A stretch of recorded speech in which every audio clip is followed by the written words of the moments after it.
say don't dare, don't you even go there. Growing out your long hair, you do as you're told. Till you wake up, take off all that makeup. This is just a phase you're gonna outgrow. There's something wrong in the village, in the village. Oh, they stare in the village, in the village. Oh, there's nothing wrong with you. It's true, it's true. There's something wrong with the village, with the village. Something wrong with the village. Feel the rumors follow you from Monday all the way to Friday dinner. You got one day of shelter, then it's Sunday, hell to pay, you young lost sinner. Well, I've been there sitting in that same chair, whispering that same prayer 500,000 times. It's a lie though, burying disciples. One page of the Bible isn't worth a life. There's something wrong in the village, in the village. Oh, they stare in the village, in the village. Oh, there's nothing wrong with you. It's true, it's true. There's something wrong with the village, with the village. Something wrong with the village.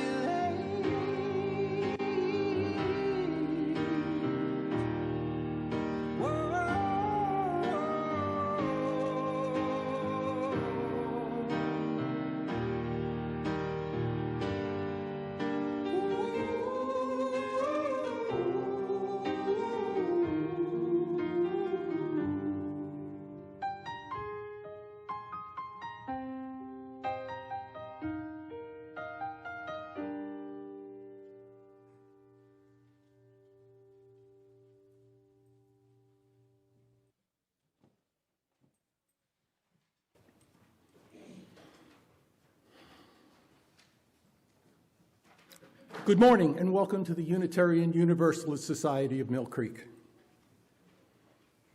They say it takes a village to raise a child. And if that's true, that should mean that that mandate should extend to every child of God, no matter what age or gender or race or religion, as a birthright. But unfortunately, that is not true for all of God's children in today's world of highly charged political rhetoric and intolerance. As the song The Village cries out, there is something wrong in the village.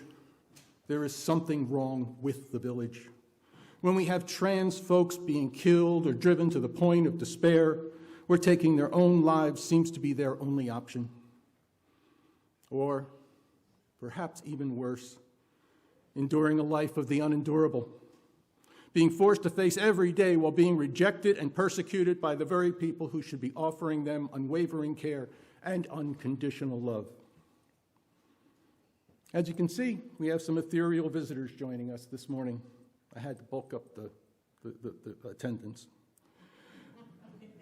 My hope is that by remembering them and honoring them this morning, their spirits will be rekindled, if but for only an instant, so that we can say, we see you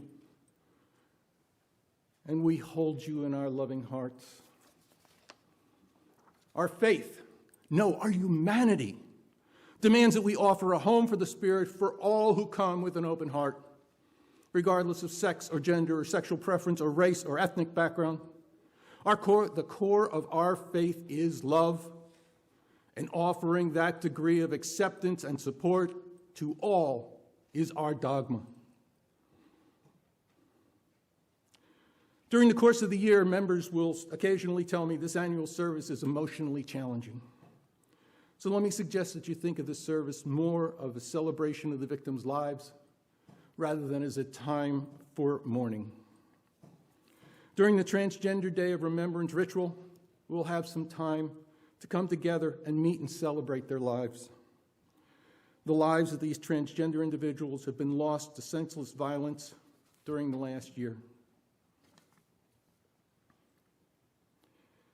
My hope is that this service will invoke your imagination to envision the lives of the souls needlessly lost to the world, a world diminished by their loss.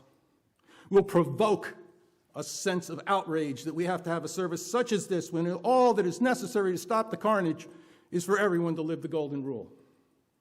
Will evoke your emotions to a degree that causes a ripple in the universe that can somehow be felt by the lost. Emotions that say you are missed and you are loved. I know in my heart the members of this congregation are more than equal to that challenge. And I thank you for being here this morning. So as the song says, there is nothing wrong with you. It's true. It's true.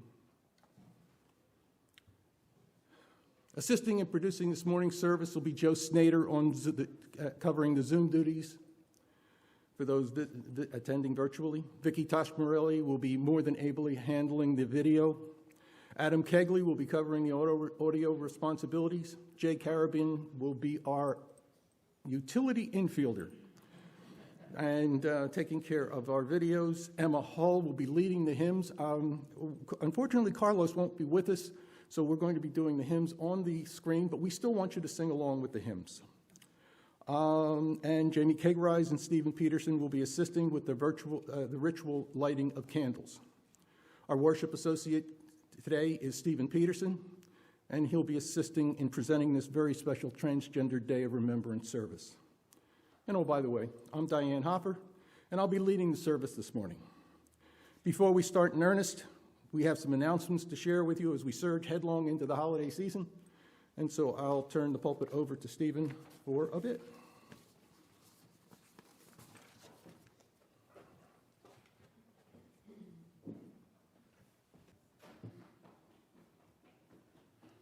And please join me in the unison response. We gather this hour as people of faith with joys and sorrows, gifts and needs. We light this beacon of hope, sign of our quest for truth and meaning in celebration of the life we share together.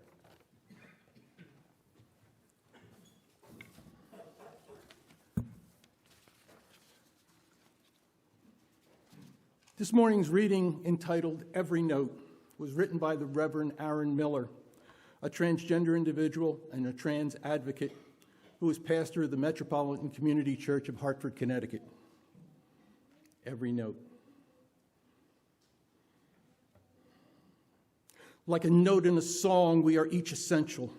A beat cannot be skipped without interrupting the song's rhythm and cadence. Would we say one note is wrong, unnecessary, or has less value than another?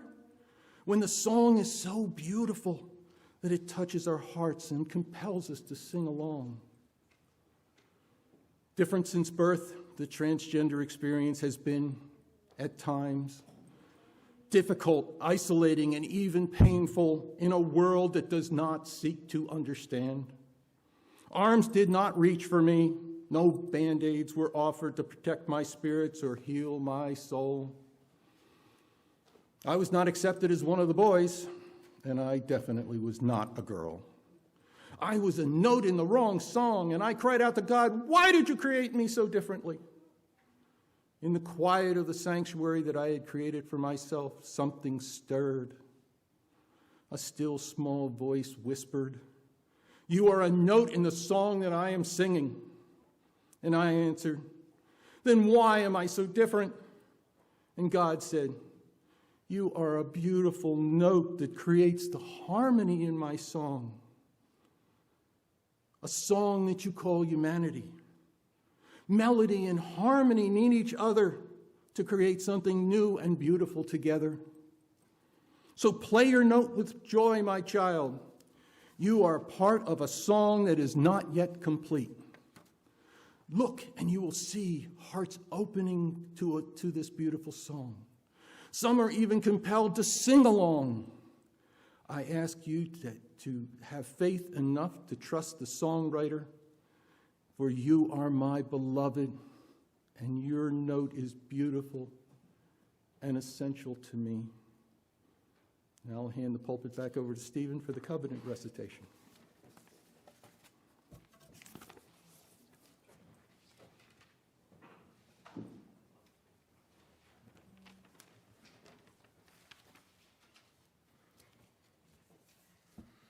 Please join me in reciting the covenant, printed in the order of service. Sacred is this place of acceptance, this home for the Spirit. Here all are welcome, with all our differences, who come in peace and with an open heart. We enter in celebration to learn, to share, and to grow together in our Unitarian Universalist faith. Blessed be this gathering. The children may now go to their RE classroom.